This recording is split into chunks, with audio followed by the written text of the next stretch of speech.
The eviction notice trembled in Rochelle Bennett's hands as she sat in her rust-stained car outside Sweet Dreams Cafe. 21 days. That's all she had to find a new place for her and Tyler. Her 4-year-old son was at daycare, blissfully unaware that their little apartment, the only home he'd ever known, would soon be gone. She folded the paper and shoved it into her purse, fighting back tears. She couldn't break down now. Not here. Not where people could see. She'd already worked a double shift at the bakery, her fingers still dusted with flour, her back aching from hours of kneading dough. But she needed coffee. Just 5 minutes to breathe before picking up Tyler and pretending everything was fine. The cafe was warm and smelled like cinnamon and vanilla. Soft piano music played from hidden speakers, and the gentle murmur of conversation filled the space. Rochelle ordered a small coffee, counting out exact change from her wallet, and found a seat by the window. That's when she heard the small voice. "My shoe won't stay." Rochelle looked down to see a little girl, maybe 6 years old, with blonde curls and bright blue eyes. Her sneaker was untied, the laces dragging on the floor. The child looked frustrated, her small hands fumbling with the strings. "Here, sweetie, let me help you." Rochelle knelt down without thinking, her natural instinct to help kicking in. She tied the shoe in a double knot, making sure it was secure but not too tight. "There you go. That should stay put now." "Thank you." The little girl beamed. "My daddy usually does it, but his hands are shaking today." Rochelle glanced up and saw him. A man in a perfectly tailored navy suit stood a few feet away watching them. He looked about 35, with dark hair and striking blue eyes that seemed to carry a weight of their own. His hands were indeed trembling slightly as he held his coffee cup. Something about his expression caught her attention. He looked lost, despite the expensive clothes and confident posture. "Sophie, don't bother the nice lady," he said softly, moving closer. "She's not bothering me at all." Rochelle stood up, brushing off her jeans. They were old and worn, a stark contrast to the polished world this man clearly came from. "She's a sweetheart. Thank you for helping her." His voice was deep but gentle. "I'm Nathan. Nathan Pierce." Rochelle Bennett. They shook hands and she noticed how warm his hand was despite the trembling. He looked at her with an intensity that made her self-conscious. She was still in her bakery clothes, her hair pulled back in a messy bun, no makeup, exhausted. But he didn't seem to notice any of that. "Daddy, can I have a cookie?" Sophie tugged at Nathan's sleeve. "Of course, princess." He reached for his wallet, but his hands shook harder and he dropped it. Rochelle picked it up and handed it back to him. "Are you okay?" she asked quietly. Nathan exhaled slowly and for a moment, his carefully controlled expression cracked. "I've had a difficult morning. Sophie's nanny quit unexpectedly, my board meeting ran 4 hours over budget discussions and He paused, looking down at his daughter, who was now distracted by the pastry display. "I realized I've been doing everything alone for so long that I don't even remember what it's like to have someone to share things with." Rochelle didn't know what to say. This stranger was opening up to her in a way that felt both uncomfortable and strangely intimate. Nathan looked at her again, really looked at her, and something shifted in his expression. "I don't have a wife," he said suddenly. "Can I have a date with you?" The cafe seemed to go quiet. Or maybe it was just Rochelle's ears ringing. She stared at him, certain she'd misheard. "I'm sorry, what?" "I know this is unusual. I know you don't know me. But I've been in meeting after meeting today with people who only want something from me. People who smile and nod but don't see me as a person. And then I watched you help my daughter without a second thought, with genuine kindness and He ran a hand through his hair, looking almost embarrassed. "I haven't felt this drawn to someone in 3 years. Not since my wife died." Rochelle's heart clenched. She understood loss. She understood loneliness. But this was crazy. He was clearly wealthy, powerful, successful. She was a bakery worker facing eviction. This didn't make sense. "I have a son," she said, testing him. "Tyler. He's 4. I'd love to meet him. I'm broke. I just got an eviction notice this morning." Nathan didn't flinch. "I have more money than I could spend in 10 lifetimes and it's never made me happy. But helping people, connecting with people, that matters. Please just one date. Let me get to know you. Let me help if you'll allow it." Rochelle's pride wanted her to say no. To walk away from this bizarre situation and handle her problems alone, the way she always had. But something in his eyes stopped her. He wasn't asking out of pity. He was asking because he was lonely just like her. Because he saw something in her that he needed. And maybe, just maybe, she needed this too. "Okay," she heard herself say. "One date." Nathan's entire face changed. The tension in his shoulders eased and he smiled. A real, genuine smile that made him look younger and less burdened. Thank you. Can I have your number? She gave it to him, still half convinced this was some kind of dream or mistake. He entered it into his phone with careful precision, then looked at her one more time. I'll call you tonight. We'll plan something for this weekend if that works for you. That works. Sophie came back with a chocolate chip cookie, munching happily. Daddy, is this the lady coming to our house? Nathan laughed softly. Maybe, princess. Maybe. As Rochelle walked back to her car a few minutes later, coffee forgotten, she realized her hands had stopped shaking. The eviction notice was still in her purse, the problem still real, but something had shifted. For the first time in months, she felt a flicker of hope. Her phone buzzed before she even started the engine. A text from an unknown number. This is Nathan. Thank you for saying yes. I promise I'm not as strange as that seemed. Well, maybe a little strange. But genuine. I'll call at 7 if that's okay. Rochelle found herself smiling as she typed back. 7 is fine. And for what it's worth, I think we're both a little strange. In a good way. She picked up Tyler from daycare and he chattered about his day, about the blocks he'd built and the song he'd learned. She listened, really listened, feeling lighter than she had in weeks. That night, after Tyler was asleep in his small bed in their soon-to-be former apartment, her phone rang at exactly 7 o'clock. Hi, Nathan's voice came through, warm and a little nervous. Hi, she replied, settling onto her worn couch. I've been thinking about you all day. Is that too forward to say? Maybe. But I've been thinking about you too, so I guess we're even. They talked for 2 hours. About everything and nothing. He told her about building his company from the ground up, about losing his wife to cancer when Sophie was 3, about how lonely success could be. She told him about working at the bakery since she was 18, about Tyler's father leaving when he found out she was pregnant, about her dreams of one day opening her own bakery. What if you didn't have to wait? Nathan asked. What if I could help make that dream happen? Nathan, I can't. Please don't say you can't accept help. I'm not offering out of pity. I'm offering because I see your potential, and because helping you would make me happy.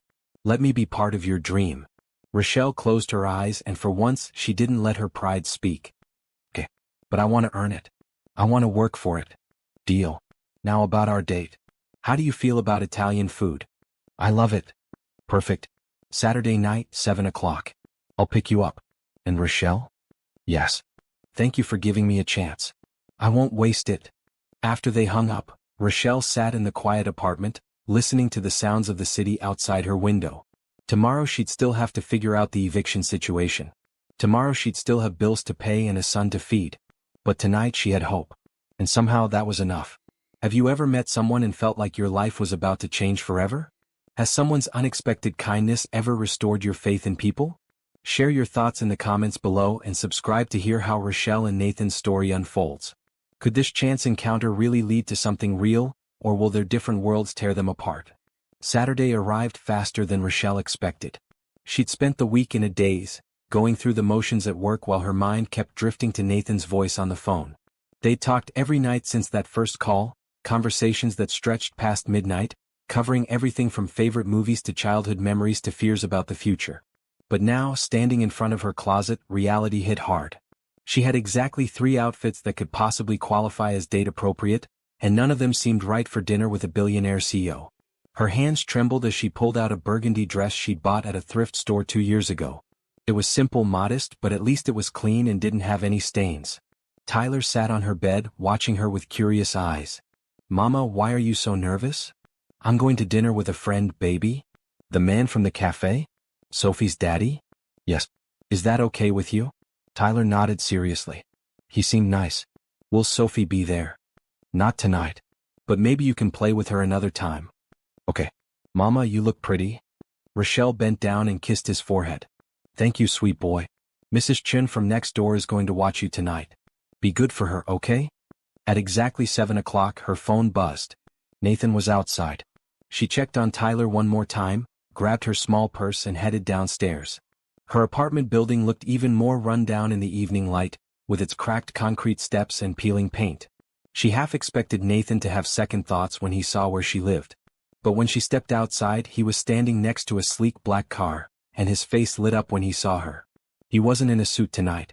Instead, he wore dark jeans and a crisp blue button-down shirt that made his eyes even more striking. He looked approachable, real. You look beautiful, he said, and the sincerity in his voice made her believe him. You look nice too. Well, see you like. He laughed. That's the goal. Tonight I'm just Nathan, a single dad who's trying to remember how to do this. He opened the car door for her, and she slid into the leather seat, trying not to feel overwhelmed by the luxury of it all. The car was spotless, the interior smelling like new leather and subtle cologne. But what caught her attention was the car seat in the back, covered in colorful stickers and crumbs. It made her smile. He wasn't just a CEO. He was a dad just like she was a mom. The restaurant he'd chosen wasn't the fancy, intimidating place she'd feared. Instead, it was a small Italian bistro tucked away on a quiet street, with warm lighting and the smell of garlic and fresh bread filling the air. The host greeted Nathan by name, leading them to a corner table that felt private and cozy. You come here often? Rochelle asked as she sat down. Sometimes. It's quiet and the owner is a friend. He knows I value privacy. Nathan settled across from her, and she noticed his hands were steady tonight. I wanted somewhere we could talk without interruption. Somewhere real. They ordered, Rochelle choosing the pasta primavera and Nathan getting lasagna. As they waited for the food, he leaned forward, his expression earnest. Tell me about Tyler. I want to know everything. So she did. She told him about Tyler's obsession with dinosaurs, how he insisted on wearing his rain boots even on sunny days, how he asked a million questions about everything. She told him about the hard moments too. About working 2 jobs when Tyler was a baby, about the nights she'd cried from exhaustion, about the guilt she felt for not being able to give him more. Nathan listened without interrupting, his eyes never leaving her face. When she finished, he reached across the table and took her hand. You're an incredible mother. Tyler is lucky to have you. Tell me about Sophie, she said, squeezing his hand before letting go. Nathan's expression softened. Sophie is my whole world. She's smart, curious, sometimes too brave for her own good. She loves art and animals and asks me at least once a week if we can get a puppy. He paused, his voice dropping. My wife, Amanda, died when Sophie was 3. Cancer. It happened so fast. One day Amanda had a headache and 6 months later she was gone. I'm so sorry. Thank you. Those first 2 years were. I don't know how we survived them. I threw myself into work because it was the only thing I knew how to control. But Sophie needed me and I had to learn how to be both parents. We figured it out, mostly. But she asks about her mom sometimes and I never know if I'm saying the right things. There probably aren't right things. Just honest things. That's wise. He smiled. You're wise. Their food arrived and the conversation shifted to lighter topics. They discovered they both loved old movies, hated mornings, and had terrible singing voices. Nathan told her about the time he tried to bake a birthday cake for Sophie and nearly set the kitchen on fire. Rochelle told him about Tyler's attempt to cut his own hair, which ended with him looking like a patchy sheep. As they laughed together, something clicked into place. This wasn't just a date. This was the beginning of something real. When dessert came, tiramisu they decided to share, Nathan grew more serious. Rochelle, I want to talk about your apartment situation. She tensed immediately. Nathan, Please let me finish. I'm not trying to overstep or make you uncomfortable. But I have resources that sit unused while people I care about struggle, and that doesn't sit right with me. I own several properties in the city. One of them is a small house, 3 bedrooms in a good school district. It's been empty for 6 months. I'd like you and Tyler to stay there. I can't afford. No rent. Just let me help. Rochelle's first instinct was to refuse. Pride demanded it. But she thought about Tyler, about giving him a real home with a yard, about not having to move every year when leases ended or rent increased. She thought about Nathan's words on their first phone call. Please don't say you can't accept help. She took a breath. Okay. But I want to help maintain it. Gardening, repairs, whatever needs doing. And someday when I'm more stable, I want to pay you back. Nathan's smile was brilliant. Deal. Though I have to warn you, the garden is a disaster. The previous tenant gave up on it. I love gardening. Tyler and I can fix it up. See? You're already earning your keep. He reached across the table again, and this time she met him halfway, their fingers intertwining. Thank you for letting me help. You have no idea how much that means to me. Why does it mean so much? She asked softly. Because after Amanda died, I felt useless. I had all this money and power, but I couldn't save her. I couldn't fix the one thing that mattered. Helping you, helping Tyler, it makes me feel like my resources actually mean something. Like I can make a difference in someone's life. Rochelle understood. She'd felt useless too, unable to provide everything Tyler needed. Maybe they could help each other find purpose again. They talked for another hour after finishing dessert, until the restaurant staff started giving them gentle hints that they needed to close. Nathan paid the bill and they walked back to his car slowly, neither wanting the evening to end. "I had a wonderful time tonight," Nathan said as they stood by the passenger door. "Can we do this again?" "Yes. Absolutely yes." "What about tomorrow? I could bring Sophie and we could all go to the park. Sophie and Tyler could meet." "Tyler would love that." Nathan hesitated, then leaned in and kissed her cheek.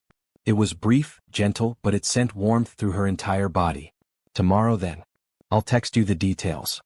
She watched him drive away, then climbed the stairs to her apartment, feeling like she was floating.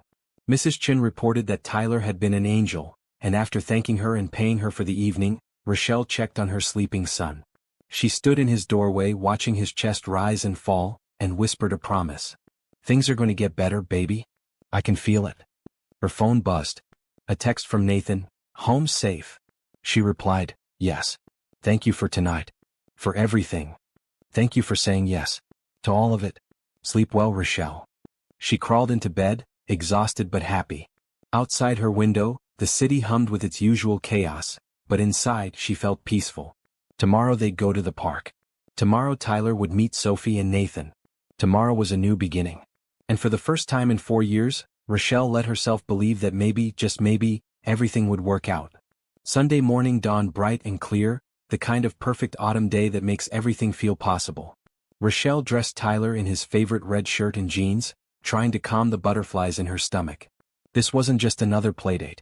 This was Tyler meeting the man who might become part of their lives. "Is Sophie going to like me?" Tyler asked as they walked to the park, his small hand tucked in hers. "She's going to love you, baby. You're pretty lovable." Nathan had chosen Riverside Park, a sprawling green space with playgrounds, walking paths, and a small pond where ducks gathered. It was busy with families enjoying the weekend, children's laughter filling the air. Rochelle spotted Nathan and Sophie near the swings, and her heart did a little flip. Nathan wore jeans and a maroon sweater, looking relaxed and comfortable. Sophie was in a bright green dress with leggings, her blonde curls bouncing as she waved enthusiastically at them. Tyler pressed closer to Rochelle, suddenly shy. "You must be Tyler," Nathan said, crouching down to the boy's level. "Sophie has been talking about meeting you all morning. She's a little nervous too." Tyler peeked up at him. "She is. Very. Making new friends can be scary, right?" Tyler nodded slowly. Sophie stepped forward, clutching a small toy dinosaur. "I brought this for you. Daddy said you like dinosaurs." Tyler's eyes went wide. "You brought that for me? If you want it, we can share it today too." That was all it took. Tyler's shyness evaporated, and within minutes he and Sophie were running toward the playground, their laughter trailing behind them. Rochelle and Nathan followed at a slower pace, keeping them in sight. "That went easier than expected," Rochelle said, relief flooding through her. "Sophie's been asking about you all week. I think I mentioned you in passing on Tuesday and she latched onto it. Kept asking when she could meet Tyler's mom." "What did you tell her about me?" "The truth. That I met someone kind and beautiful, and that I wanted to spend more time with her." He glanced at her, his expression soft. "Is that okay?" "It's more than okay." They found a bench near the playground where they could watch the children. Sophie was showing Tyler how to use the monkey bars, while Tyler shared dinosaur facts in his enthusiastic, rambling way. They looked like they'd been friends forever. "They're good together," Nathan observed. "They are. Tyler doesn't usually warm up to people this fast. Neither does Sophie. She's been pretty guarded since Amanda died. But she seems comfortable with Tyler." They sat in companionable silence for a while, watching their children play. It felt natural, easy, like they'd done this 100 times before. Rochelle found herself imagining more days like this, more moments of simple happiness. "So," Nathan said after a while, "tell me about the bakery you work at. Do you like it there?" "I love the work. I love baking, the way bread rises, the smell of fresh pastries. But the owner, Mr. Johnson, is getting old and talking about selling. I'm worried about what happens then. The new owner might not keep the staff or might change everything. What if you didn't have to worry about that? What if you had your own bakery?" Rochelle laughed. "That's a nice dream, but starting a business takes money I don't have. What if you had an investor? Someone who believed in your talent and wanted to help make it happen?" She turned to look at him fully. "Nathan, are you offering to finance a bakery for me?" "I'm offering to invest in you." I've been thinking about expanding my company into hospitality and food service. We own several commercial properties that would be perfect for a bakery. I need someone with passion and skill to run it. Why not you? Because I've never run a business before. Because I'd probably mess it up. Because you're scared? He said it gently without judgment. I get that. But Rochelle, you're already managing kitchen operations at Mr. Johnson's place. You know the work. You have the skills. What you need is the opportunity and the resources. Let me provide those. Rochelle's mind raced. Her own bakery. Her name on the sign. A place where she could create and control her own future. It was everything she'd ever wanted. But the fear was real. What if she failed? What if she let Nathan down? Think about it, Nathan said, sensing her hesitation. No pressure. But I believe in you even if you don't believe in yourself yet. Tyler came running over, Sophie right behind him. Mama, can we get ice cream? Please? Oh, I don't know, baby. My treat, Nathan offered. There's a stand right over there. What do you say, Sophie? Want some ice cream? Yes, please, Daddy. They walked to the ice cream stand, and Nathan insisted on paying despite Rochelle's protests. Tyler chose chocolate, Sophie got strawberry, and they sat at a picnic table while the children devoured their treats. Nathan got vanilla for himself and convinced Rochelle to try the mint chocolate chip. This is really good, she admitted, savoring the cool sweetness.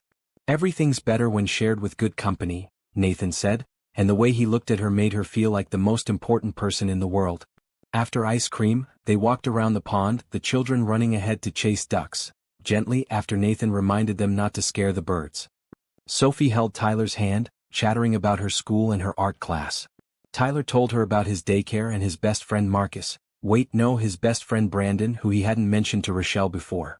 They're like siblings already, Rochelle murmured. Would that be so bad? Nathan asked quietly. She looked at him, seeing the hope in his eyes, the longing for something more than lonely dinners and business meetings. No, she said honestly. It wouldn't be bad at all. As the afternoon wore on, Tyler started to drag his feet, a sure sign he was getting tired. Sophie was yawning too, fighting to keep her eyes open. We should probably head home, Nathan said. But before we go, I want to show you something. He led them to his car and pulled out a folder from the trunk. Inside were photos of a house.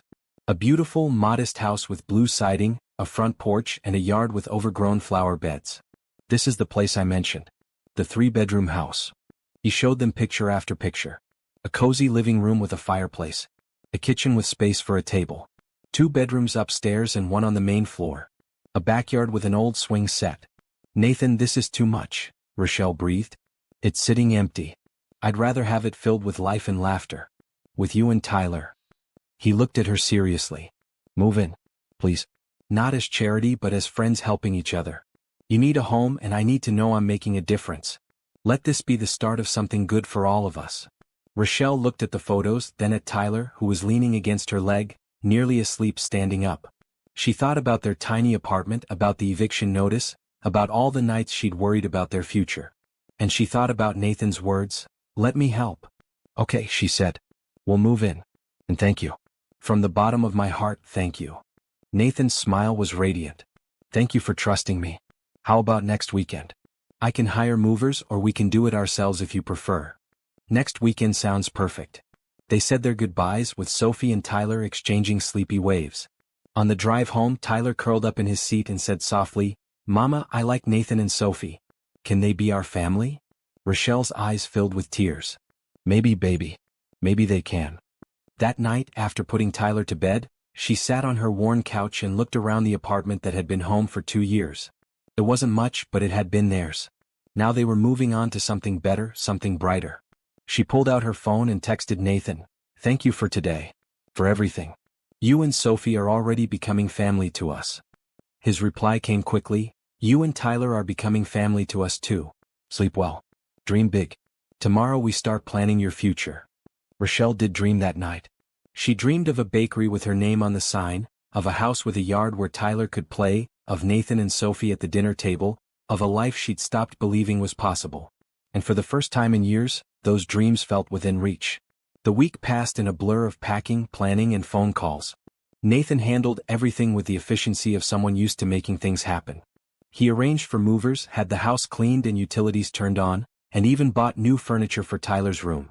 a request Rochelle initially protested until Nathan explained that the spare bedroom furniture was in storage anyway. "You're making this too easy," Rochelle said during one of their nightly phone calls. "That's the point. You work hard enough as it is. Let me smooth the path a little." Moving day arrived on a Saturday morning. The movers Nathan hired were professional and kind, treating Rochelle's modest belongings with the same care they'd give expensive antiques. Tyler watched in fascination as his toys and clothes were packed into boxes, chattering nonstop about the new house. Nathan and Sophie arrived just as the moving truck was being loaded. Sophie carried a small plant with a red bough tied around the pot. "Daddy said new houses need a welcome gift," Sophie announced, presenting the plant to Rochelle. "This one is easy to take care of. It likes sunshine. It's perfect. Thank you, sweetheart." Rochelle accepted the plant, touched by the gesture. Nathan had coffee and breakfast sandwiches for everyone, insisting Rochelle eat before the chaos of moving began. They sat on her apartment steps one last time, watching the movers work, and Nathan asked, "Are you nervous?" "A little. This is a big change. Change can be good. And you're not doing it alone." The drive to the new house took 20 minutes. Rochelle's breath caught when they turned onto Oak Street and she saw it in person for the first time. The photos hadn't done it justice.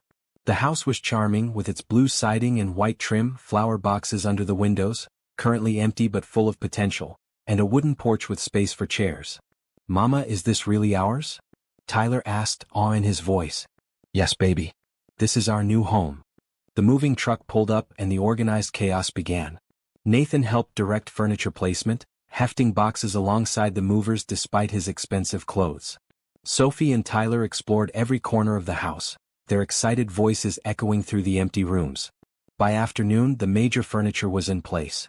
Rochelle stood in her new kitchen, running her hand over the clean counters, barely believing this was real. The kitchen was twice the size of her old one, with space for all her baking supplies and room to actually move around. She could already imagine the bread she'd make here, the cookies she'd bake for Tyler. Nathan found her there, leaning against the doorframe with a soft smile. "What are you thinking?"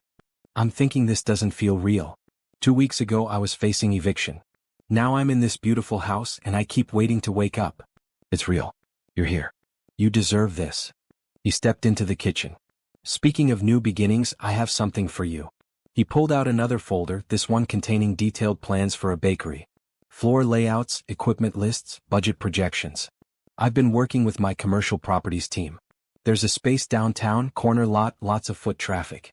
It used to be a coffee shop, so the kitchen is already partially equipped. I'd like you to design the rest." Rochelle took the folder with shaking hands. "Nathan, Before you say anything, let me explain the proposal. This is a business arrangement. I'll provide the capital and the space. You'll run the operations, hire staff, develop the menu. We'll split profits 60-40 in your favor once we're in the black. You'll have complete creative control over the bakery's direction. I just want to invest in something real, something that makes the community better." "Why 60-40 in my favor?" "You're the one providing everything. Because you're the one doing the work. You're the talent. I'm just the money." "And Rochelle, money is the easy part." He moved closer, his expression earnest. "I've spent years making money, building companies, winning deals. It's all felt hollow. But this, helping you build something you're passionate about, it feels meaningful. Please say yes." Rochelle looked at the plans, at the space that could become hers, at the future laid out in neat architectural drawings. Every logical part of her brain screamed caution, but her heart whispered something else. "Trust him. Take the chance." "Yes," she said. "Yes, I'll do it." Nathan's face lit up. "Really? Really? But I'm going to work harder than I've ever worked. I'm going to make this bakery the best in the city. And I'm going to make you proud you invested in me. I'm already proud. And Rochelle, I believe in you completely." They stood there in the kitchen, the moment heavy with promise, until Sophie's voice called from upstairs, "Daddy, come see Tyler's room. It's so cool." They spent the rest of the afternoon unpacking, setting up rooms, and making the house feel like a home. Nathan hung curtains in Tyler's room while Rochelle organized the kitchen cabinets. Sophie and Tyler arranged Tyler's toys, creating elaborate scenes with dinosaurs and stuffed animals. As evening approached, Nathan ordered pizza for everyone. They sat on the living room floor, still surrounded by boxes, eating straight from the box and laughing at Sophie's jokes. It felt domestic, comfortable, like a real family dinner. "This is nice," Nathan said quietly as the children played in the corner. I'd forgotten what it feels like to have a home, not just a house. You have a beautiful home, Rochelle protested. I have a big empty house that Sophie and I rattle around in. This, here with you and Tyler, this feels like home. Their eyes met, and Rochelle felt that pull again, the magnetic attraction that had been building since the cafe. Before she could overthink it, she reached out and touched his hand. Thank you for this. For all of it. I know I keep saying thank you, but I don't know how else to express what this means. You don't have to keep thanking me. Just being part of your life is thanks enough. He turned his hand over, lacing his fingers with hers. I want to be here, Rochelle. For you and Tyler. If you'll let me. I'd like that. Tyler adores you already. And I adore him. He's a great kid. You've done an amazing job raising him. They sat there, hands clasped, while the children played and the house settled into its new life. Eventually, Nathan had to leave to get Sophie ready for bed, but he lingered at the door, clearly reluctant to go. Breakfast tomorrow? He asked. I'll bring bagels and we can talk more about the bakery plans. That sounds perfect. After they left, Rochelle tucked Tyler into his new bed, with its new sheets decorated with dinosaurs, a gift from Nathan, of course. Tyler snuggled into the blankets, his eyes already drooping. Mama, I love our new house. And I love Nathan and Sophie. Is it okay to love them? It's very okay, baby. They love you too. Are they going to stay with us forever? I don't know about forever. But they're part of our lives now, and that's pretty special, isn't it? Tyler nodded, satisfied, and within minutes was asleep. Rochelle stood at his doorway, watching him breathe, and felt her heart swell with gratitude. Everything was changing, but for once the change felt right. She finished unpacking the essentials, set up Sophie's welcome plant on the kitchen windowsill, and finally collapsed onto her new couch. Her phone buzzed with a text from Nathan. Home with Sophie. She fell asleep in the car. Thank you for letting us be part of your moving day. It meant everything. Sleep well in your beautiful new home. Rochelle replied, thank you for making it possible. See you in the morning. Good night, Nathan. She turned off the lights and climbed the stairs to her own new bedroom, larger and brighter than any space she'd had before. As she lay in bed, listening to the unfamiliar sounds of her new house settling, she smiled. This was just the beginning. The bakery was next, and with Nathan's support and belief in her, she felt like she could accomplish anything. Tomorrow would bring new plans and new dreams. But tonight, she simply rested, grateful for second chances and unexpected kindness, for a billionaire CEO who saw her worth when she'd almost forgotten it herself. 3 months passed in a whirlwind of activity. Rochelle threw herself into designing the bakery with a passion she'd forgotten she possessed. Nathan gave her complete freedom, showing up only when she asked for input, always supportive, never overbearing. They met twice a week to discuss progress, and those meetings often stretched into long dinners where they talked about everything but business. The relationship between their families deepened naturally. Sophie and Tyler became inseparable, having playdates at least 3 times a week. Nathan and Rochelle fell into an easy rhythm of shared parenting, picking up each other's children from school or daycare, coordinating schedules, and spending evenings together. The bakery space transformed from an empty shell into something magical. Rochelle chose warm, inviting colors, cream walls with accents of soft blue and sage green. She selected display cases that would show off the pastries beautifully, ordered professional-grade ovens that made her giddy with excitement, and designed a layout that would allow customers to watch bakers at work through large windows. She named it Rise and Shine Bakery, a simple name that captured both the baking process and her own journey of rising from difficult circumstances into something bright. One evening, while she and Nathan reviewed the final equipment orders in her living room, Tyler and Sophie playing quietly in the next room, Nathan asked, "Are you nervous about opening day?" "Terrified. What if nobody comes? What if my baking isn't good enough? What if I've wasted all your money?" Nathan set down the paperwork and took her hands. "Rochelle, I've seen you work. I've tasted your food. You're incredible. The bakery is going to be a success because you're running it. But even if it struggles at first, we'll figure it out together. That's what partners do." "Partners?" she repeated softly. The word felt significant, weighted with meaning beyond business. "Yes, partners." He squeezed her hands gently. "In business and, I hope, in life." Before she could respond, her phone rang. Mr. Johnson from the bakery where she'd worked for 10 years. "Rochelle, I need to tell you something. I sold the bakery. The new owner is taking over next week and he's bringing his own staff. I'm so sorry." After the call ended, Rochelle sat in stunned silence. She'd known this was coming eventually, but the reality of losing her job hit hard. She'd given 10 years to that place. What happened? Nathan asked gently. She explained, fighting tears. I know I have the new bakery coming, but that doesn't open for another month. What do I do until then? I have bills, Nathan. I can't just not work. Actually, you can. I've been meaning to discuss this with you. I'd like to put you on salary starting immediately. You'll be working full-time getting Rise and Shine ready to open, training staff, perfecting recipes. Consider it part of our business arrangement. Nathan, that's too much. It's not too much. It's smart business. I need you focused on making the bakery perfect, not worried about paying your electric bill. Please let me do this. She wanted to argue, but she saw the determination in his eyes. More than that, she saw the care. He wasn't offering charity. He was offering partnership, support, belief in her abilities. She'd been accepting his help for months now, and each time he'd proven trustworthy. Okay, she said. But I'm earning every penny. This bakery is going to be amazing. I know it will be. The next 4 weeks were a blur of activity. Rochelle hired a small staff, 2 bakers, a front counter manager, and a part-time assistant. She trained them in her techniques, perfected recipes for everything from basic bread to elaborate pastries, and created a menu that balanced traditional favorites with creative new offerings. Nathan was there for all of it, even when he didn't need to be. He helped paint the bakery walls one weekend, showing up in old jeans and a faded blue t-shirt, looking more relaxed than she'd ever seen him. He taste-tested every recipe, offering honest feedback and enthusiastic praise. He brought Sophie and Tyler to see the progress, letting them feel part of the process. Why are you doing all this? Rochelle asked one night as they cleaned up after a long day of recipe testing. You could have just provided the money and walked away. Why are you so involved? Nathan paused, wiping down a counter. Because this matters. You matter. I've spent 20 years building a company that makes money and I'm good at it. But I never felt like it mattered beyond the bottom line. This, helping you build something from the ground up, seeing your face light up when a recipe turns out perfect, that matters. You've reminded me why I got into business in the first place, to create something meaningful. You're pretty amazing, Nathan Pierce. I'm just a guy who got lucky enough to meet you. He set down the cloth and moved closer. Rochelle, I need to tell you something.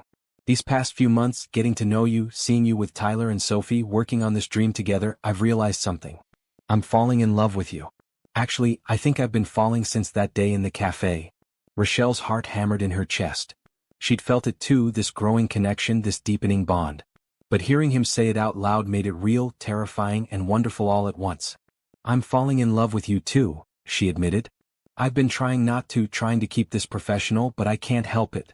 You're kind and generous and you make me believe in myself. You've given me and Tyler so much. You've given me more.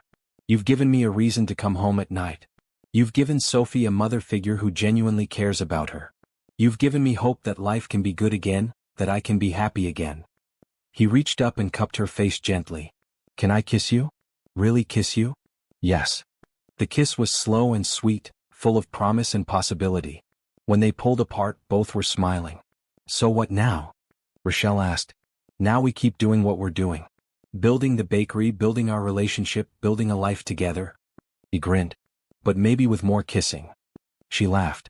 I can agree to that. Opening day for Rise and Shine Bakery arrived 2 weeks later.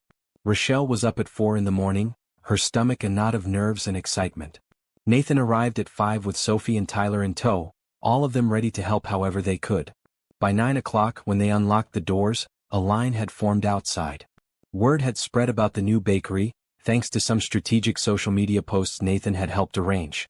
Customers poured in, exclaiming over the beautiful space, the delicious smells, the warm atmosphere. Rochelle worked behind the counter, greeting customers, explaining menu items, watching as her team executed everything perfectly. Nathan handled the register, his business background making him a natural. Sophie and Tyler handed out sample cookies to customers, their enthusiasm infectious. By noon, they'd sold out of half their inventory. By 3, they were nearly empty.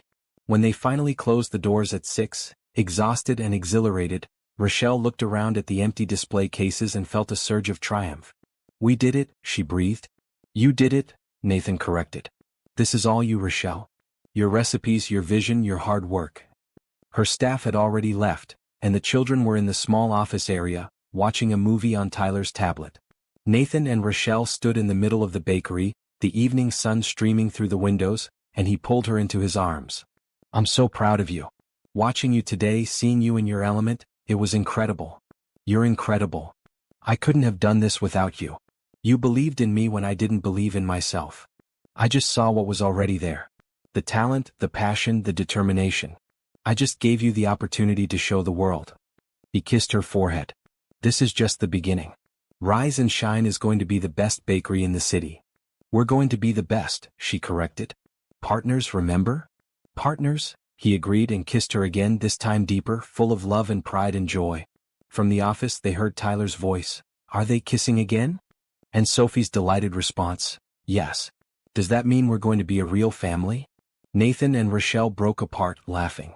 I think the kids have figured us out, he said. I think they knew before we did. They called the children out, and the four of them locked up the bakery together, turning off lights and setting the alarm. As they walked to Nathan's car in the fading sunlight, Tyler took Sophie's hand and Sophie took Nathan's, while Rochelle held Tyler's other hand. They formed a chain, connected, a makeshift family that felt more real than any traditional arrangement. Ice cream to celebrate? Nathan suggested. A chorus of yes from the children sealed it. They drove to the nearby ice cream shop, and as they sat together sharing stories about the day, laughing and planning for tomorrow, Rochelle felt a contentment she'd never experienced before. This was her life now. A successful business, a beautiful home, a man who loved her, and children who were happy and thriving. It was more than she'd ever dared to dream. And it was real, built on a foundation of kindness, trust, and the courage to accept help when it was offered. Do you believe in second chances?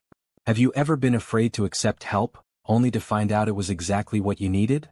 Share your story in the comments and don't forget to subscribe to see what happens next for Rochelle and Nathan. Because while the bakery is thriving and love is blooming, not everyone is happy about their success. Autumn deepened into early winter, and Rise and Shine Bakery became a neighborhood favorite. Lines formed before opening every morning, and Rochelle's special cinnamon rolls became so popular she had to double production. The business was thriving, and so was Rochelle's relationship with Nathan. They'd fallen into a comfortable rhythm as a couple. Nathan came by the bakery every morning for coffee and whatever pastry Rochelle recommended. They had dinner together most nights, alternating between Rochelle's house and Nathan's much larger home. The children treated both places as their own, comfortable and happy in either location. But they hadn't defined what they were to each other beyond partners, and those stolen kisses when the children weren't looking. Until the night of the Harvest Festival. The community center organized an annual fall festival with carnival games, food trucks, and a small petting zoo. Nathan suggested they all go together, a proper family outing. Sophie and Tyler were ecstatic, talking about it for days in advance. The night of the festival was crisp and cool, the air smelling of fallen leaves and caramel apples. Rochelle dressed in jeans and a red sweater, feeling pretty and relaxed. Nathan picked them up, looking casually handsome in dark jeans and a green flannel shirt. You look beautiful, he said when she opened the door.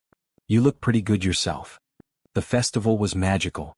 Lights strung between trees, laughter echoing across the grounds, children running with sticky fingers and bright eyes. They played games, won a stuffed tiger for Sophie and a plastic sword for Tyler, and ate too much fair food. As evening deepened and the children's energy finally began to flag, Nathan suggested they take a walk while Sophie and Tyler rested on a bench with juice boxes. They strolled along the quieter edge of the festival grounds, away from the crowds, their hands brushing occasionally. This is nice, Rochelle said. I can't remember the last time I felt this relaxed. You deserve to relax. You've been working yourself to the bone with the bakery. I love it though. Every exhausting minute of it. They walked in comfortable silence for a moment before Nathan stopped, turning to face her. Rochelle, I need to talk to you about something. Her heart skipped. Okay. These past few months have been the happiest I've been since Amanda died. Maybe even happier than before if I'm being honest. You've brought light back into my life and Sophie's. Every morning I wake up excited because I know I'll see you. Every night I go to bed grateful because you're part of my world. He took both her hands. I'm in love with you. Deeply, completely in love with you. And I don't want to keep pretending this is just a convenient arrangement or a partnership. I want more. Rochelle's eyes filled with tears. What do you want? I want you to be my girlfriend. I want everyone to know we're together. I want to wake up next to you and fall asleep holding you. I want to build a life with you and our children. I want everything. He cupped her face gently. What do you want? I want that too, she whispered. All of it. I love you, Nathan. I think I've loved you since you asked me out in that cafe. You saw me when I was invisible. You believed in me when I'd given up. You've been patient and kind and generous, and I love you so much it scares me. Don't be scared. I've got you. I've got us. He kissed her then, not the quick pecks they'd shared before, but a real kiss, deep and passionate and full of promise. Rochelle melted into it, wrapping her arms around his neck, feeling his arms tight around her waist. When they finally broke apart, both were breathing hard, foreheads pressed together. So we're doing this? She asked. We're really together? We're really together. You're my girlfriend and I'm your boyfriend and I'm never letting you go. Good. Because I'm not going anywhere. They walked back to the children hand in hand, not bothering to hide their connection anymore. Sophie and Tyler looked up from their juice boxes, and Sophie's face split into a huge grin. Daddy, you're holding hands with Miss Rochelle? I am. Is that okay with you? It's perfect. Does this mean she's your girlfriend? Yes, princess. Rochelle is my girlfriend. Tyler looked at Rochelle. Does that mean Nathan is your boyfriend? Yes, baby. Is that okay with you? Tyler thought about it seriously, then nodded. Yeah, he's nice. And he makes you smile a lot. Sophie jumped up. We should have a party to celebrate. Let's go home and have hot chocolate, Nathan suggested. We can toast to new beginnings. They drove back to Nathan's house, the larger of their two homes, with its spacious kitchen and cozy living room. While Nathan made hot chocolate, Rochelle helped the children change into pajamas they kept at his house now. When they all gathered in the living room, mugs in hand, Nathan raised his cup. To Rochelle and Tyler for making our family complete. To Sophie for being the best daughter a father could ask for. And to love, which finds us when we least expect it but most need it. They clinked their mugs together and Rochelle felt tears prick her eyes again. This was her family now. Not perfect, not traditional, but real and full of love. After the children fell asleep on the couch, exhausted from the festival, Nathan carried Sophie to her room while Rochelle tucked Tyler into the guest room that had essentially become his second bedroom. They met back in the living room and Nathan pulled Rochelle down onto the couch beside him. Stay, he said simply. Stay tonight. Not in the guest room but here with me. No pressure, just stay. Okay, she agreed, feeling nervous and excited. I'll stay. They stayed up late talking, curled together on the couch, sharing stories and dreams and fears. Nathan told her about his worries of failing Sophie, of never being enough. Rochelle told him about her fears of not being a good enough mother to Tyler, of someday losing everything she'd built. We're enough, Nathan assured her. Together we're more than enough.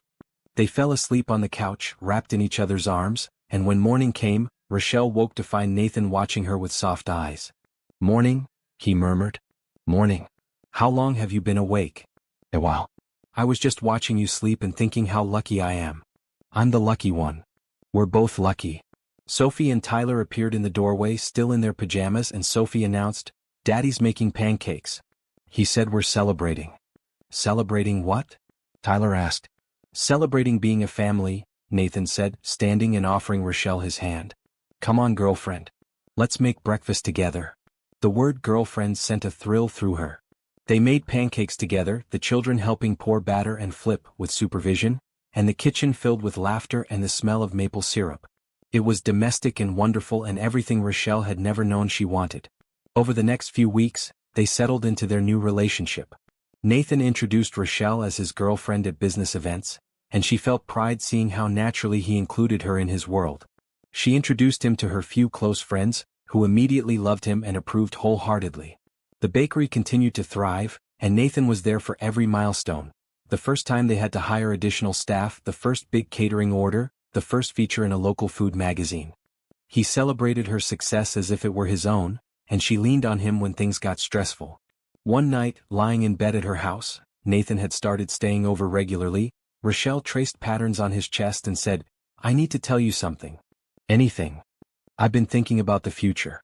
About us. And I want you to know that I see a long future with you. I see marriage and more children and growing old together. I'm not rushing anything and I don't need promises right now, but I wanted you to know where my heart is. Nathan rolled over to face her, his expression serious. My heart is in the same place. I want to marry you, Rochelle.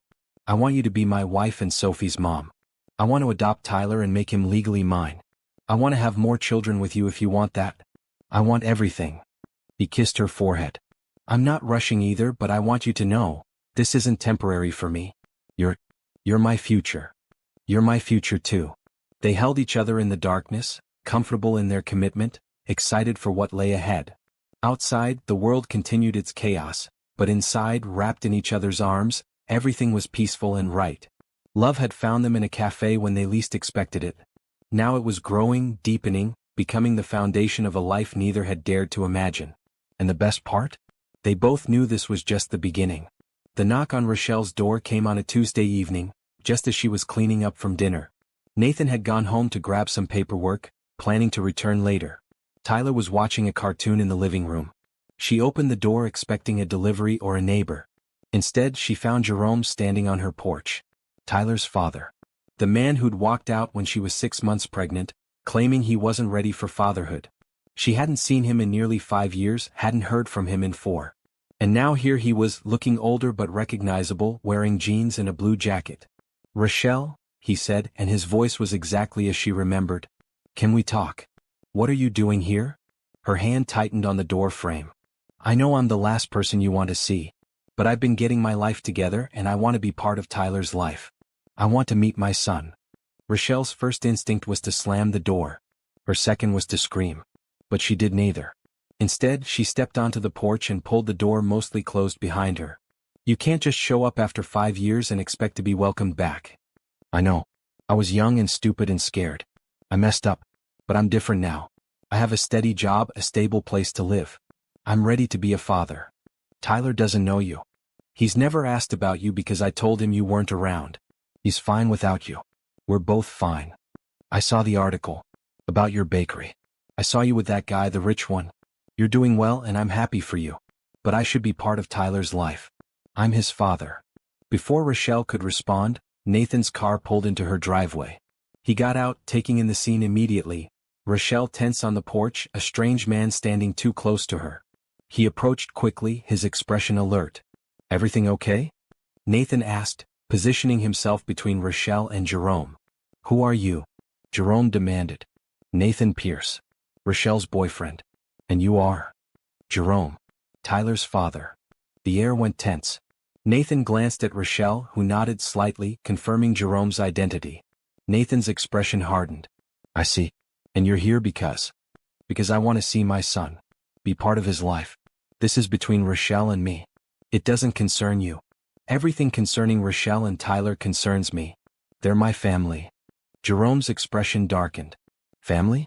You've known them what, a few months?" "I'm Tyler's blood." "Blood doesn't make a family. Being there does. Where were you when Tyler was born? When he was sick? When Rochelle was working 2 jobs to keep a roof over their heads? Being a father isn't about biology. It's about showing up. And you didn't." "Nathan," Rochelle said softly, touching his arm. "Let's all calm down." Jerome looked at her. "I want to see Tyler. Just for a few minutes. Please, Rochelle. I need to at least meet him." Every protective instinct Rochelle had screamed no. But she also knew Jerome had legal rights as Tyler's biological father. If she refused outright, he could go to court and that would be messier for everyone. "Not tonight," she said firmly. "Tyler doesn't know you. Seeing you suddenly would confuse him. If you're serious about this, we need to do it properly. With a lawyer present." "A lawyer?" Jerome looked offended. "Yes. To establish what's best for Tyler. To make sure this isn't just a whim. To protect everyone involved." She straightened her shoulders. "I'm not the 23-year-old girl you walked out on, Jerome. I'm a mother, a business owner, and I have people who support me now. If you want any kind of relationship with Tyler, it will be on terms that prioritize his well-being, not your guilt or sudden paternal urges." Jerome stared at her, seeming to see for the first time how much she'd changed. "Fine. Get a lawyer. But I'm not giving up on this. Then prove you're serious. Get a stable job if you don't have one. Get your own place. Show me you've actually changed. And then we'll talk about supervised visits, nothing more." "Supervised? He's my son. He's a child who doesn't know you. I'm not letting him be alone with a stranger, blood or not." Her voice was firm, unwavering. "This is my final offer. Take it or take your chances in family court. But I'm warning you, I have resources now and people who will support me. You won't win a fight against me." Jerome looked at Nathan, who stared back unflinchingly, then back at Rochelle. "Okay, I'll prove myself. But I'm not going away. I wouldn't expect you to. Just remember, Tyler comes first. Not your feelings, not your regrets. Tyler's well-being is all that matters." After Jerome left, Rochelle's legs nearly gave out. Nathan caught her, guiding her to the porch steps and sitting beside her. That was incredibly brave. I don't feel brave. I feel terrified. You set clear boundaries. You protected Tyler. You didn't let him intimidate you. That's brave. He put his arm around her. And you're not dealing with this alone. I'll help with the lawyer, with supervised visits if they happen, with all of it. Nathan, this isn't your problem. Yes, it is. Because you and Tyler are my family. When we're together, your problems are my problems, your battles are my battles. He turned her to face him. Let me help. Please. Don't shut me out because you think you have to handle this alone. Rochelle took a shaky breath. Okay, I'll let you help. Because honestly, I don't know how to handle this on my own. You don't have to know. We'll figure it out together. They called Nathan's lawyer the next day. Elizabeth Chen was a sharp family law attorney who'd handled Nathan's custody arrangements with Amanda's parents after she died. She listened to Rochelle's story carefully, took notes, and laid out their options. He has a legal right to petition for visitation, but given his absence for Tyler's entire life, a judge would likely start with supervised visits only.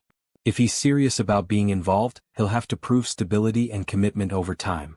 Elizabeth looked at Rochelle kindly. The good news is you're in a strong position. You're Tyler's primary caregiver, you've provided a stable home, and you have character witnesses who can attest to your parenting.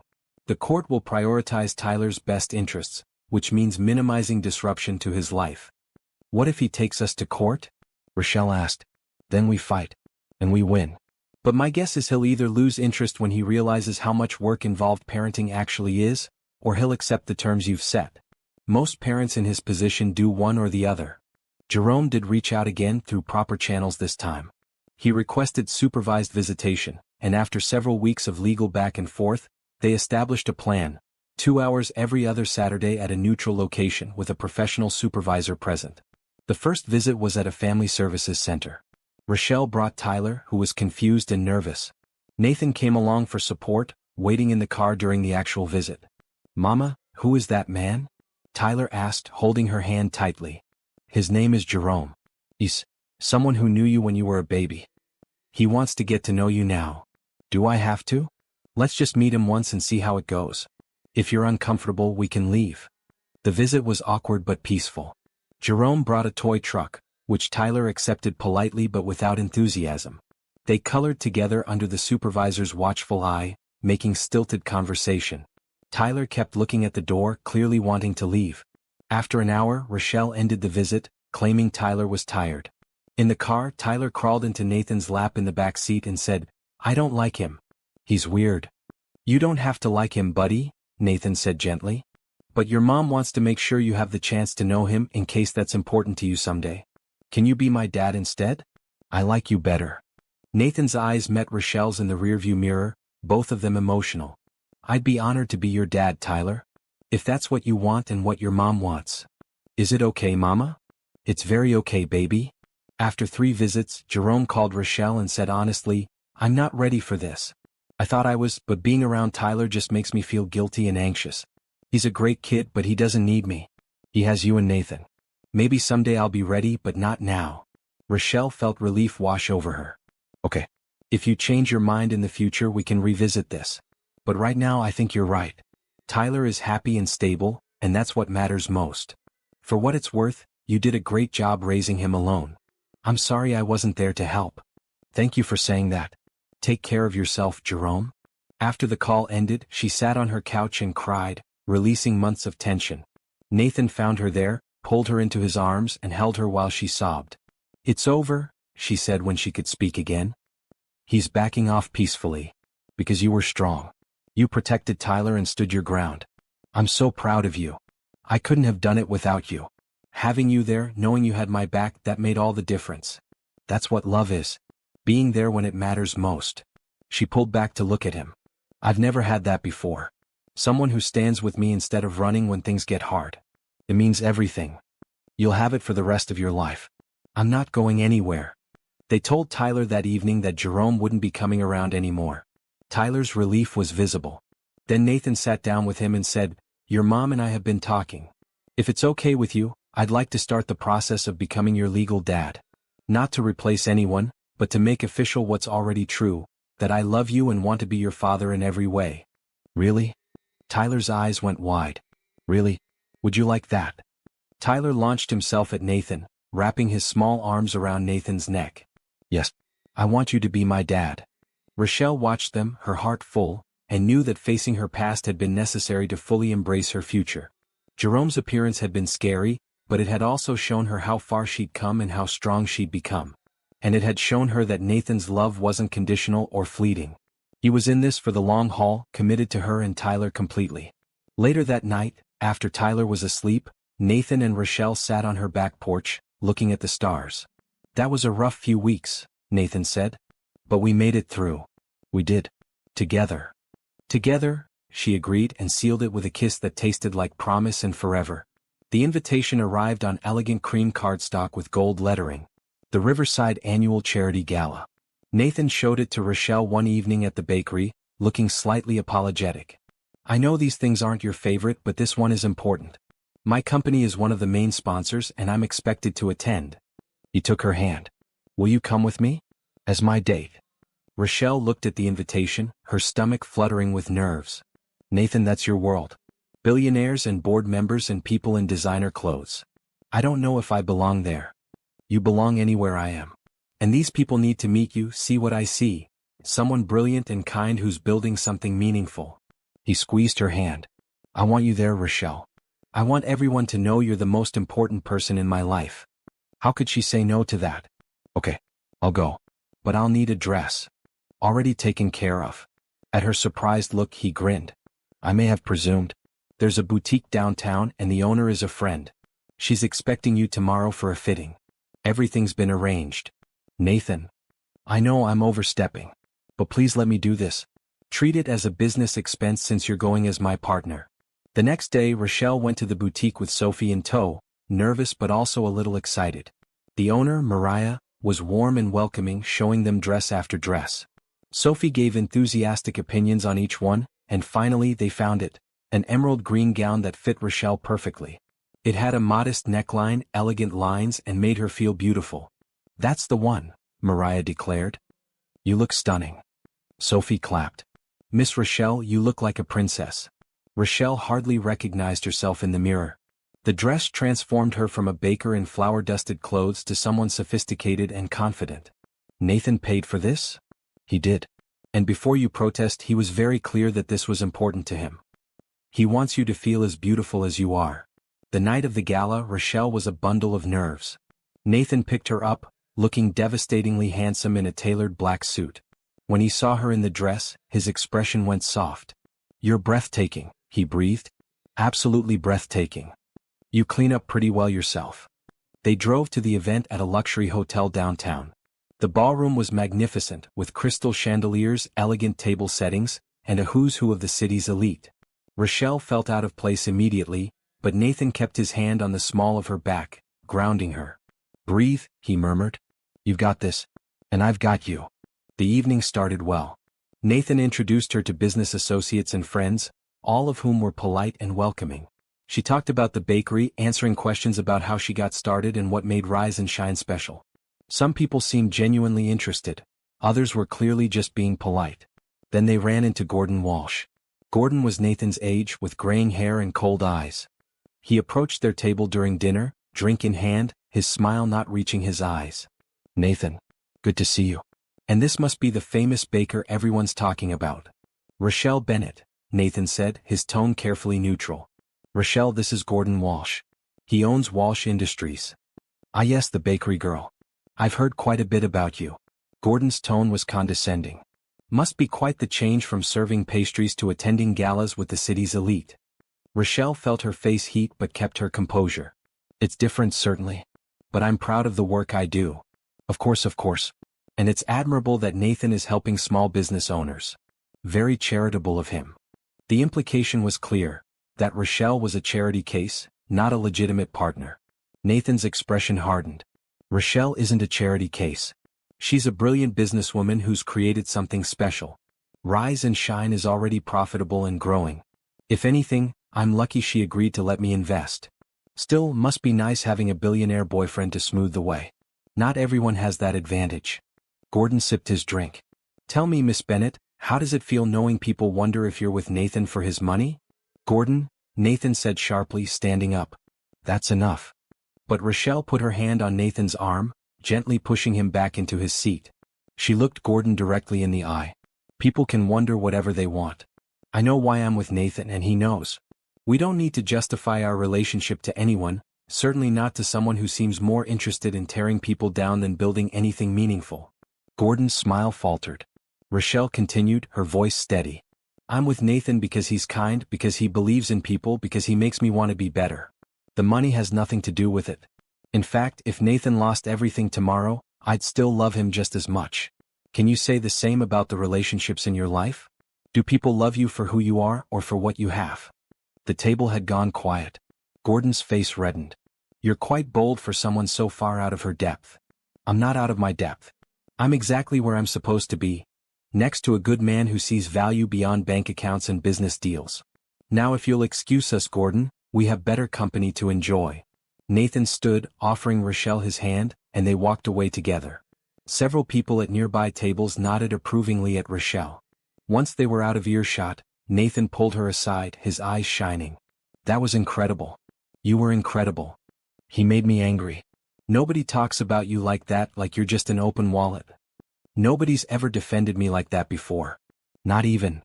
He paused, then continued. Amanda would have just left, avoided the confrontation. But you stood up for us, for our relationship. You were magnificent. He was a jerk. He's jealous. I beat him out for a major contract last year, and he's been bitter ever since. But forget him. Tonight is about us. He pulled her onto the dance floor as a slow song started. Dance with me? They swayed together, and Rochelle felt herself relax into his arms. I was so nervous about tonight. About fitting into your world. You don't need to fit into my world. My world needs to make room for you. And after tonight, everyone knows that you're not just some passing interest. You're my partner, my equal, the woman I love. He kissed her forehead. Thank you for being here. Thank you for being brave. Thank you for believing I could be. The rest of the evening was lovely. They danced, talked with other guests who were genuinely kind and interested in Rochelle's work, and donated a significant amount to the charity the gala supported. By the time they left, Rochelle felt less like an outsider and more like she belonged, not because of Nathan's wealth, but because of their shared values and love. In the car ride home, Nathan said, Gordon's going to cause problems. He doesn't forget slights, and you embarrassed him tonight. Let him try. We've handled worse. We have, haven't we? Together, we can handle anything. Anything, she agreed. When they arrived at her house, Nathan walked her to the door. Sophie and Tyler were having a sleepover at Nathan's house with a babysitter, giving them rare time alone. Rochelle invited him in, and they curled up on her couch, still dressed in their formal wear. Tonight made me realize something, Nathan said. I don't care what anyone in that ballroom thinks about us. The only opinions that matter are yours, mine, Sophie's, and Tyler's. We're a family, and nothing Gordon Walsh or anyone else says can change that. We are a family, Rochelle agreed. A really good one. The best one. They fell asleep on the couch, wrapped in each other's arms, the beautiful dress and elegant suit getting wrinkled but neither of them caring. What mattered was this: being together, facing the world as partners, building a life based on love rather than status or money. Gordon Walsh could do his worst. But Nathan and Rochelle together were stronger than any petty revenge. They'd proven that tonight, and they'd prove it again however many times they needed to. Because love, real love, doesn't crumble under pressure. It grows stronger. 3 weeks after the gala, the trouble started. Rise and Shine received a surprise health inspection. Nothing was found wrong, but it rattled Rochelle. Then rumors started circulating on social media. Anonymous posts claiming the bakery had unsanitary conditions, that Rochelle had only succeeded because of her relationship with Nathan, that the pastries weren't even her own recipes.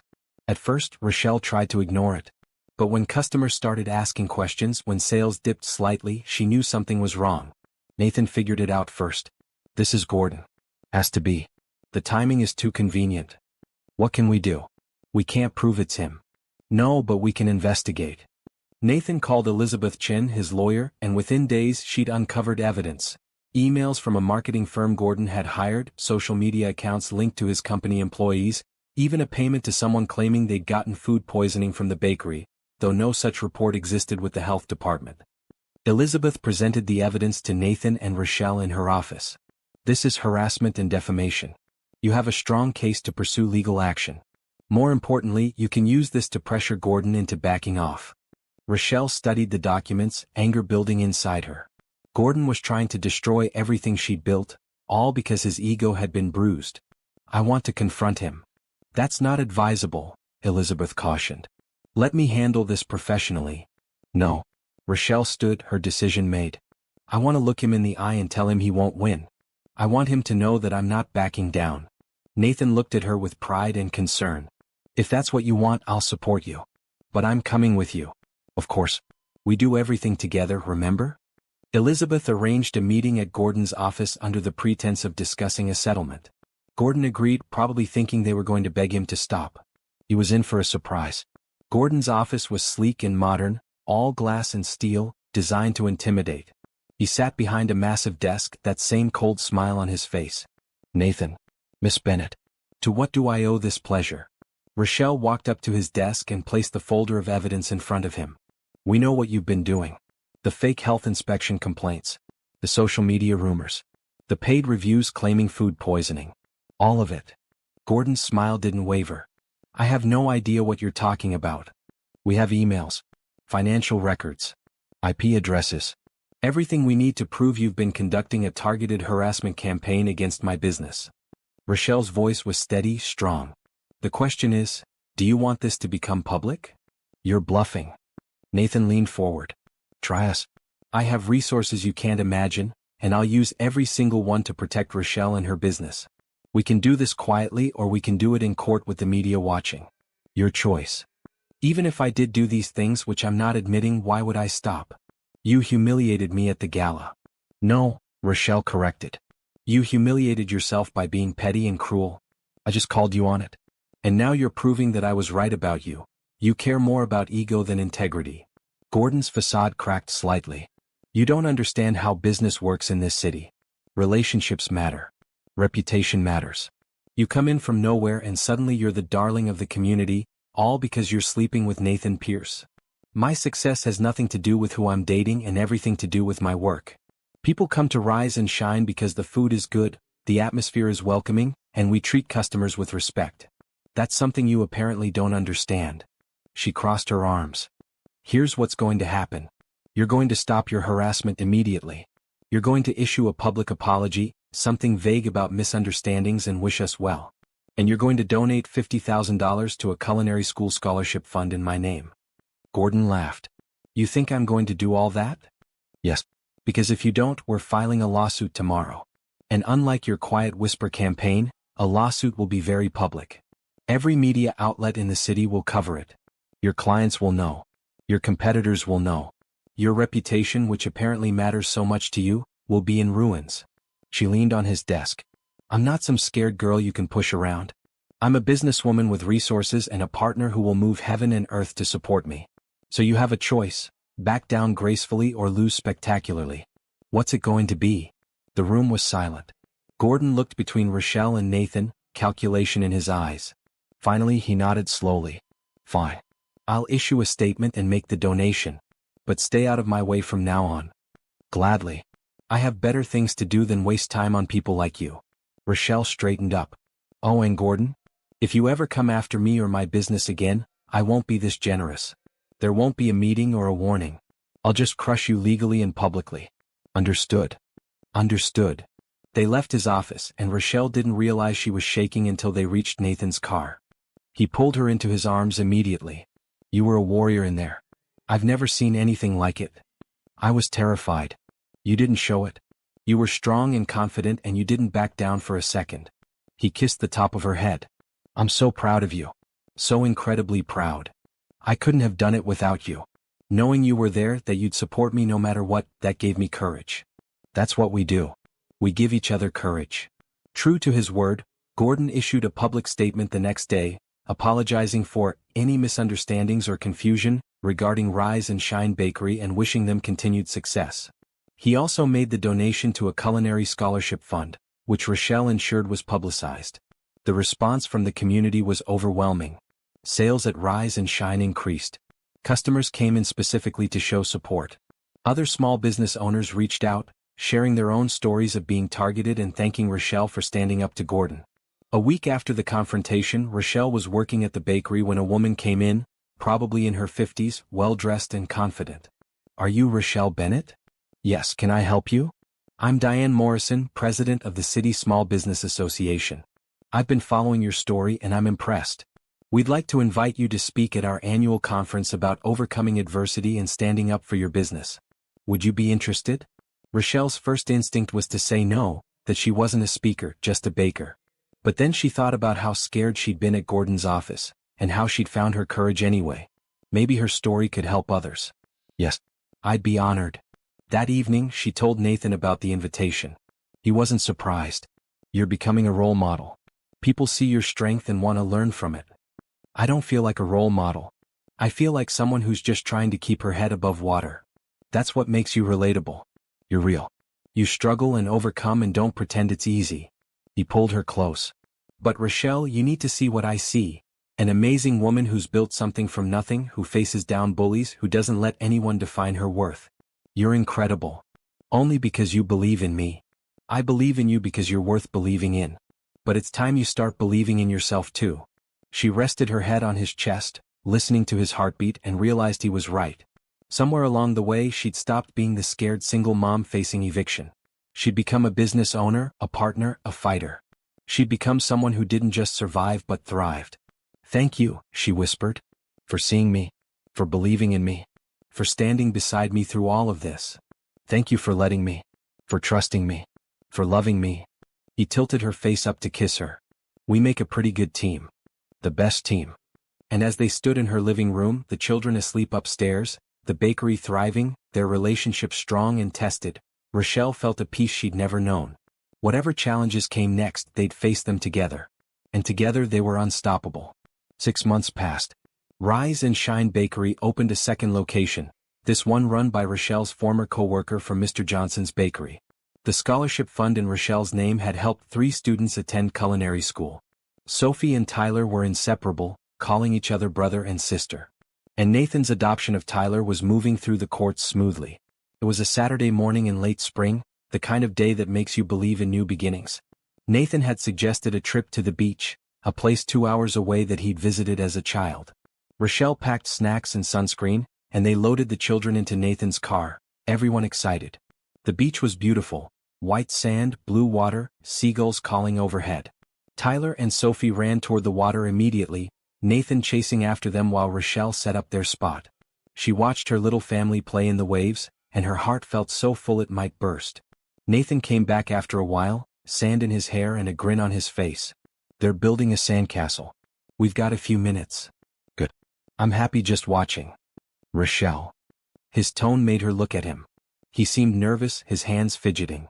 "There's something I want to talk to you about." "Okay.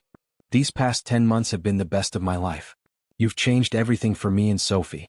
You've made us whole again, made us a family. Every morning I wake up grateful that you said yes to that crazy proposal in the cafe." "Nathan. Please let me finish. I love you. I love Tyler. I love the life we're building together. And I don't want to spend another day not being officially your family." He stood up, pulling her to her feet. "Will you take a walk with me?" They walked along the water's edge, waves lapping at their feet. Tyler and Sophie were still busy with their sandcastle. Supervised by a nearby lifeguard, Nathan had discreetly arranged to watch them. When they were far enough away for privacy, Nathan stopped. "I practiced this speech 100 times, but now that we're here, I can't remember any of it." He laughed nervously. "So I'll just say this. Rochelle Bennett, you're the strongest, kindest, most amazing woman I've ever known. You've taught me what real partnership looks like, what it means to face life together. I want to spend forever with you, raising our children, building our dreams, growing old and gray." He got down on one knee, pulling a small velvet box from his pocket. "Will you marry me? Will you be my wife, Sophie's mom, and let me be Tyler's dad in every way that matters?" Rochelle's hands flew to her mouth, tears already streaming down her face. The ring was beautiful, a blue sapphire surrounded by small diamonds, elegant and unique. "Yes," she breathed. "Yes, yes, yes." Nathan stood and slipped the ring onto her finger, then pulled her into a kiss that tasted like salt air and happiness. They heard cheering and looked over to see Sophie and Tyler jumping up and down, clearly having been in on the plan. The children ran over and Nathan scooped them both up. She said yes. We're really going to be a family? Tyler asked. We're really going to be a family, Nathan confirmed. Sophie looked at Rochelle seriously. Can I call you Mom? Rochelle's eyes filled with fresh tears. I would love that, sweetheart. And Tyler, you can call Nathan Dad if you want to. I want to, Tyler said immediately. Hi, Dad. Nathan's voice was thick with emotion. Hi, son. They spent the rest of the day at the beach, celebrating, playing, being together. As the sun began to set, painting the sky in shades of orange and pink, they sat on a blanket and watched the waves. When do you want to get married? Nathan asked. Soon. I don't need a big wedding. Just us and the people we love. What about 3 months from now? That gives us time to plan but doesn't make us wait too long. 3 months sounds perfect. And it was perfect. They married on a beautiful summer day in Nathan's backyard, which they transformed into a garden paradise.